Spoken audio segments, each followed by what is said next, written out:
What's up, guys? We are back. Garageaholic is back doing engine swaps. That's right, we're going to be doing some crazy engine swaps. In this video, we're going to be experimenting with the BMW B58 engine.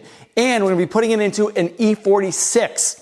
So, we have a ton of engine swaps to do in this whole series of videos. We're going to have B48, we're going to have B58, we're going to have the 8 HP Autotrans, we're going to have the GS6 17NG. It is the 6-speed manual that came on many 1, 2, and 3 series BMWs that had the B48 and B58 on it. Very rare to have, but I figured it would be worth it for us to do that swap just to have the shifter linkage set and everything set in position for people that will be doing those swaps. We will be coming out with bracket kits, exhaust downpipes, shortened shifter kits, 3-piece bracket kits. We're going to have oil dipstick kits. We're going to have PWM air conditioning controllers. We're going to have everything to make sure that you can install those engines with those transmissions into the E46, the E36, the E30, and the E90X, including the E91, the E92, the E93, converting an all-wheel drive to a rear-wheel drive, going directly to rear-wheel drive. It's going to have all different bracket permutations for your exact needs.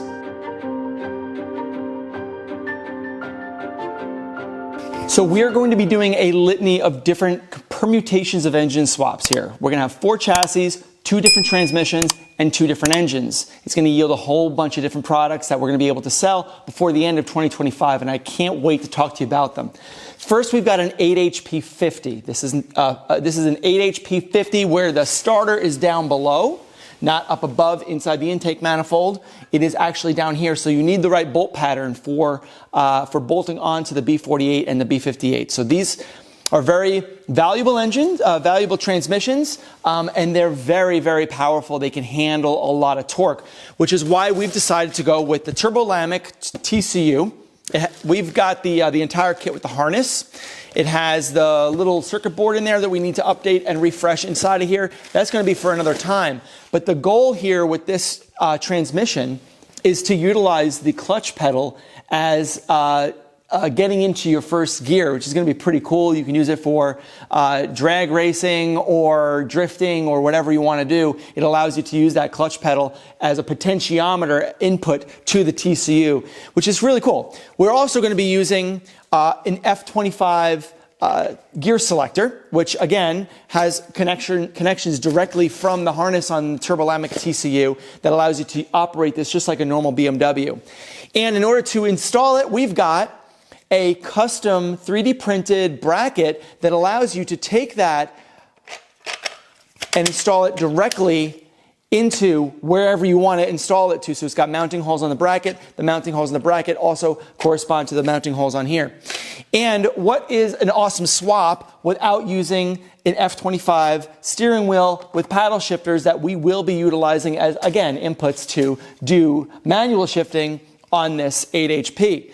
So it's a really, really cool 8-speed transmission, very popular. It's actually not too expensive at about $1,200 for the transmission. It has everything that we want, and it'll bolt directly onto our B58. This is our B58. This is from an M40i. This right here is the more powerful version. It is called a B58 B30-01. As opposed to M1 or M0. Now, M is the lower power level. O is a higher power level. This is capable of 350 horsepower out of the box.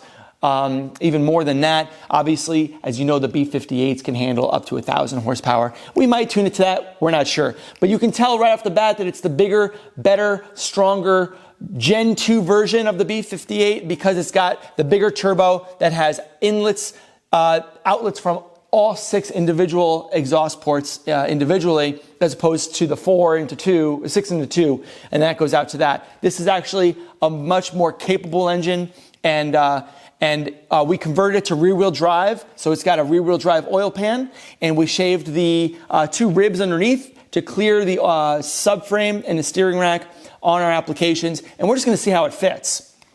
So that's we got an awesome B58 here.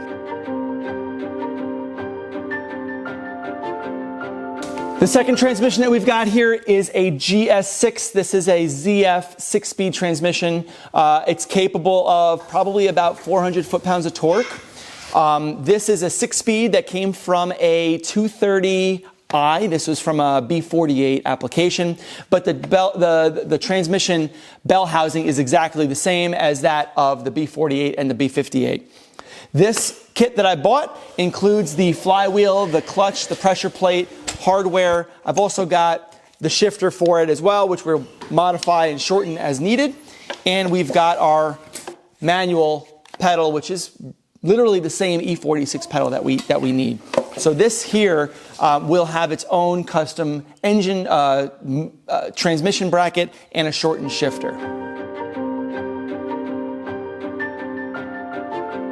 Last but not least is the B48. This is a B48 B20-01. This is, again, the more powerful Euro version of the B48. It makes about 258 kilowatts, which is, I think, about 270 horsepower, something like that. This is a rear-wheel drive already. This actually came from an automatic. We're going to end up swapping it off and swapping the flywheels and stuff to make this a manual. I had to get a lot of additional parts for it. The turbo I had to buy a couple of other things, but this Gen 2 B48 is so light. I'm not kidding. It's not sitting. I did that to myself. So this is a great engine to swap. It is incredibly light, and it can make up to 400 horsepower with a really nice tune. All stock components can handle it because this is a closed deck engine, just like the B58. An awesome engine, really light. Push it back far enough in the engine bay, and it can be a mid-engine, front-engine, supercar that makes a lot of power and can really get you around in the twisties. So this is a really great engine. I can't wait to start installing this one. Again, bolt patterns line up with the manual transmission as well as the 8 HP. So we've got a lot of permutations here.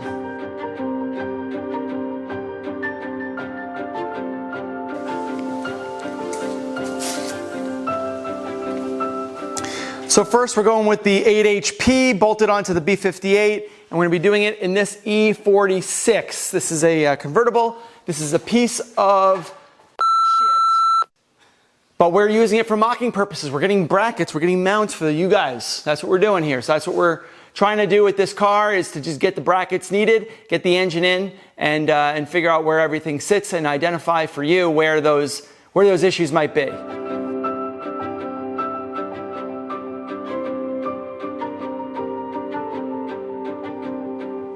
Yeah, so the 8 HP is now installed onto the B58, and it's nice and flat, so it's going to make it really easy to get it into this. So we'll lower this car down, and we'll start using the crane to get it into position, and we got to figure out how we're going to get it sitting in the air in the engine bay.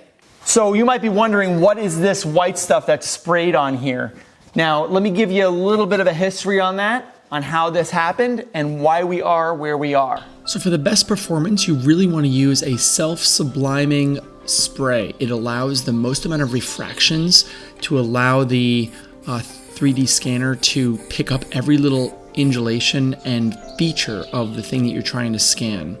So I'm using the RevoPoint Morocco 3D scanner. It is an all-in-one, screen included, scanners all there. It's an amazing tool, and it makes it so easy for you to get the scan. So once you get the scan, now you can take that mesh and you can literally upload it into AutoCAD. Here, I used Fusion 360 to take that mesh, cut out all the unnecessary stuff, and I now have what I'd like to call a sketchable creating surface where I can make a solid. I can make solids. I understand where the interferences are, and I can take that and I can turn that into a solid. That body, that blue body, is literally the 1/4-inch steel bracket.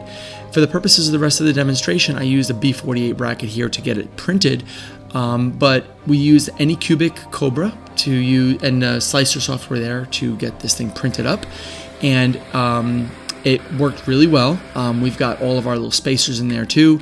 And the spacers are important to space out the bracket from the block, because this is not just a straight on flat fit. So we ended up knocking them in, and you can see that the bracket, the 3D scanner just helps to get it to figure out whether or not it will fit. And here in the B48, it fits. And on the B58, it fits too. Now that you've seen that, you can see this. This is a 3D printed model of what we've created based on the 3D scan that I just explained. And it fits exactly where it needs to fit. Now these are the brackets that are going to bolt onto the engine, but we're also going to have brackets on the engine mount side. It's going to be probably a circular or some sort of bent piece of metal that's going to be on the chassis side, and we're just going to connect the dots. We got a 3D printed thing, and that's not really going to work very well for prototyping. It's good for understanding the dimensional capabilities of the bracket and how it fits to the engine, but we can't weld to this. So we need to use our arc droid to cut our own brackets for both the exhaust side and the driver's side. So let's do that right now. Okay, so these are the two brackets that we need to make at a 1/4 inch steel. And this is the driver's bracket, so this goes right here. You can see right there that this guy fits something like, no, there it is, just like that. Right? So all these holes match up, 1/4 inch steel. These will bolt right into all 4 of these. And that's an easy one. The passenger side is a little bit more difficult because the passenger side has standoffs because of the oil passage that's right here, right? So this is a passage here. I think there's actually 1, 2, they're on every cylinder.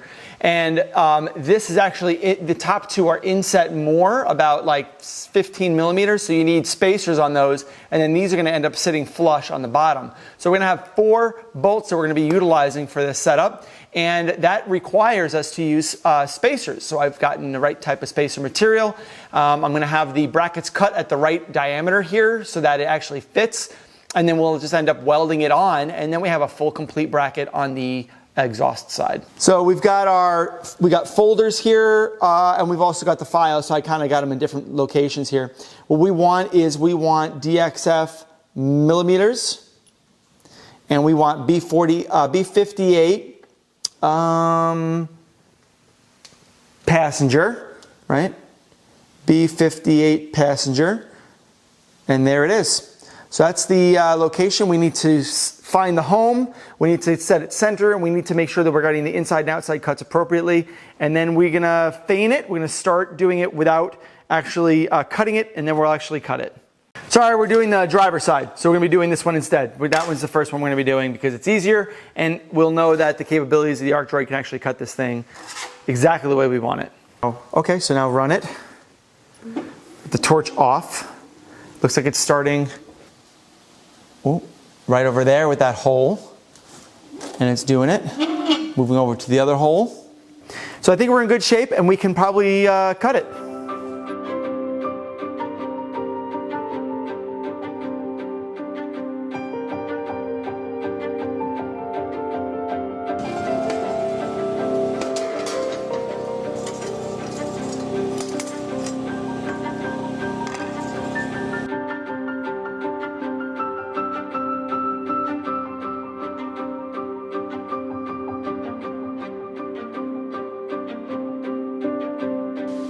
All right, so we got the bracket bolted on, and we've got the engine attached to the transmission and ready to go into this E46 convertible as a test set. Now we've got our oil pan here, as you can see, after it focuses, that I've got the ribs cut to make clearance for the oil pan with regards to the steering rack. So hopefully that'll help with the clearance. And we're just going to try getting it in there and see how it fits. We're going to set it up on jack stands and things and try to get it to float in the air. We're going to try to get this thing to float in the air in the chassis so that it actually is just sitting there in space, and we know exactly where it's going to be. Then we can start welding our brackets to it and making actually this thing sit in the engine bay. And then we're just going to do that over and over and over. And that is what we're going to be talking about in all subsequent videos where we have the E30, the E36, the E46, and the E90X with all of these drivetrains installed. Is we're going to be going through that one by one and how we do it. So tune into the next video when you see me really dig into this E46 with the B58, with the 8 HP, that configuration into this chassis. Thanks a lot guys for watching. I'll talk to you soon. Later.